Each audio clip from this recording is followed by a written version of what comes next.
Nos chiens et chats, malgré toute la tendresse et la joie qu'ils nous procurent, peuvent parfois nous transmettre sans le vouloir des maladies. Et c'est exactement pareil pour nos amis les vaches, chevaux et autres animaux qui ne rentrent pas dans notre salon. Et attention, même si nous ne les prenons pas souvent sur nos genoux, les transmissions de maladies sont tout aussi risquées.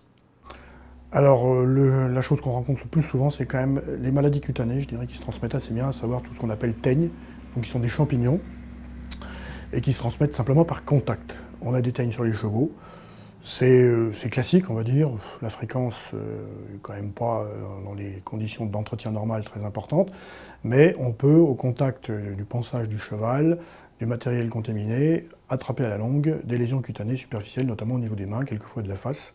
Et on en voit régulièrement chez nos éleveurs de vaches qui ont des lésions déjà sur leurs vaches et qui traitent leurs vaches matin et soir et qui s'occupent de les traiter aussi pour tout ce qui est soins préventifs, etc., antiparasitaires. Et donc ils les manipulent et de temps en temps on voit des lésions en forme de pièces de monnaie sur les mains de ces gens-là, quelquefois sur la face aussi. Et on sait exactement que ça vient des bovins ou des chevaux. En général, la transmission se fait par contact répété et au bout d'un certain temps. La prévention est le meilleur moyen d'éviter la contamination. Et dans le cas de la tuberculose, c'est près de 160 000 bovins qui sont testés en 5 mois. Au niveau fréquence, la tuberculose n'est pas fréquente. On n'a pas de cas humains dans les clientèles. Je ne sais pas s'il y en a en Côte d'Or. J'ai peut-être entendu quand même quelqu'un qui a passé des examens, un éleveur qui était concerné par la tuberculose. Par contre, c'est quelque chose qui nous demande beaucoup d'énergie, beaucoup de temps, aussi bien les vétérinaires que les éleveurs, pour le dépistage et l'élimination des animaux détectés positifs. Donc là, on fait ça chaque année, maintenant depuis 3 ans, sur tout le cheptel, avec des tests en double. On fait des intradermaux comparatives où on tond les encolures des animaux à 2 endroits précis, où on fait les injections, où on mesure avant injection et après injection avec des appareils un petit peu précis pour voir quelle est l'amplitude des réactions, et en fonction des résultats, on peut être amené à abattre des animaux pour vérifier s'il y a des lésions au niveau des ganglions trachéobronchiques, donc des ganglions de l'arbre respiratoire, pour voir si on a des lésions. Donc ça nous occupe énorme, tout l'hiver, 5 mois de travail, c'est colossal, et ça permet d'éradiquer la maladie chez les animaux, enfin de diminuer la suppression et de ne pas avoir d'apparition de cas humains. En plus, on peut l'attraper par consommation de lait de vache tuberculeuse. Donc là, les contrôles de ce côté-là sont justifiés pour pas que ça arrive sur l'homme.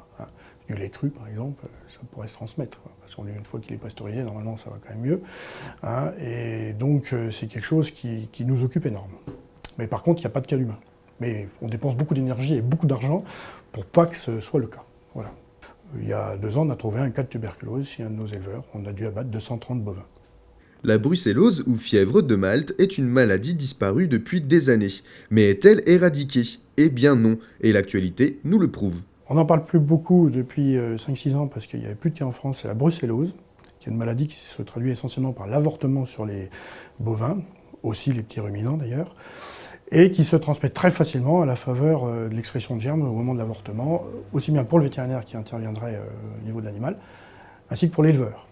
Par contre, il n'y a plus de cas depuis quelques années, sauf depuis ce mois d'avril, où on a détecté en France 2 nouveaux cas, un cas en Belgique, un cas en Nord-Pas-de-Calais et un cas en Savoie. Et donc, comme quoi les maladies ne disparaissent pas complètement. On était tranquille depuis un moment. Personnellement, j'en ai jamais trouvé depuis bientôt 30 ans que j'exerce dans la clientèle. Je suis arrivé juste après une espèce d'éradication qui s'était produite par mes prédécesseurs. Et depuis, on cherche continuellement. D'ailleurs, toutes les bêtes qui avortent, les éleveurs sont censés nous le signaler. Et on fait un prélèvement. Ne serait-ce que hier soir, à 9 h, j'avais un avortement. Difficile en plus, et donc je suis intervenu, mais la première chose que j'ai fait mon prélèvement quand il m'a annoncé que la bête devait véler fin mai, mais pas début mai. Voilà, donc on envoie le prélèvement, il est parti aujourd'hui au laboratoire. Si le test est négatif, bon, il n'y a pas de souci. Si c'est positif, bon, on détecte précocement la maladie, on peut agir au sein de l'élevage pour éviter que ça se transmette, parce que ça se transmet très très bien. Ça. Et en plus, sur l'homme, ça donne quand même de la fièvre, des douleurs articulaires, et c'est une maladie difficile à guérir, on a du mal à s'en débarrasser, et les anciens vétos qui en ont été victimes ont régulièrement des poussées de température, et puis des douleurs qui sont en relation avec cette brucellose qui est restée sur l'homme, parce qu'on ne s'en débarrasse pas. Salmonellose et fièvre Q, pour ne citer qu'elles, font aussi partie des maladies susceptibles d'être transmises à l'homme. Mais grâce aux mesures de prévention mises en place par les vétérinaires, les cas diminuent chaque année.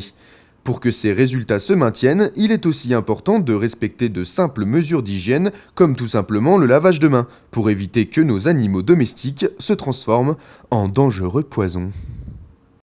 Une réaction? Un témoignage? Commentez ce reportage sur dijonsanté.fr.